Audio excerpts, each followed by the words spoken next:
अच्छा एक्सपीरियंस रहा है ये भी अच्छा एक्सपीरियंस अच्छा रहा एक्सपीरियंस है ना हाँ नहीं तो क्या बिस्किट्स पड़े हैं मैं गाड़ी से निकालता हूँ अरे वाह ये तो सही हो जाएगा वो सही हो गया जबरदस्त हो गया अरे वो सब कुछ है અરે પેલામાંથી એ બસ અનિલ મિલ જાને चाहिए, મારું हमारी બોક્સ ખોલ गाड़ी એમાંથી ચમચો હશે લીધા गाड़ी हमारी बिल्कुल वो बनी हुई है હા કિચન વગેરે सब किचन नहीं बनी हुई वो अच्छा। इट्स लाइक की अलमारी नहीं होती जो हाँ, फैली हुई अलमारी वो फूड है की अलमारी क्योंकि 40 दिन के कपड़े पड़े हुए हैं उसमें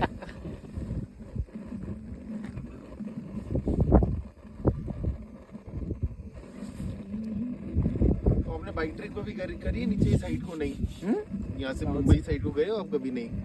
नहीं मुंबई साइड नहीं गए अभी बहुत अच्छा जा होके आना चाहिए था आपको हाँ वो अब मतलब हो गया हो आप जब भी आपको टाइम मिले बहुत मजा आएगा मैं तो राजस्थान साइड वगैरह सब जाकर आए राजस्थान पूरा घुमा है हाँ राजस्थान राजस्थान भी बहुत सुंदर वो है जैसलमेर वगैरह सब इस जैसलमेर तरफ तो पास जयपुर पड़ेगा वगैरह आपको। वगैरह सब हो गया और उदयपुर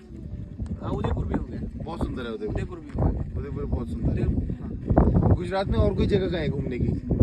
आपको कौन सी टाइप की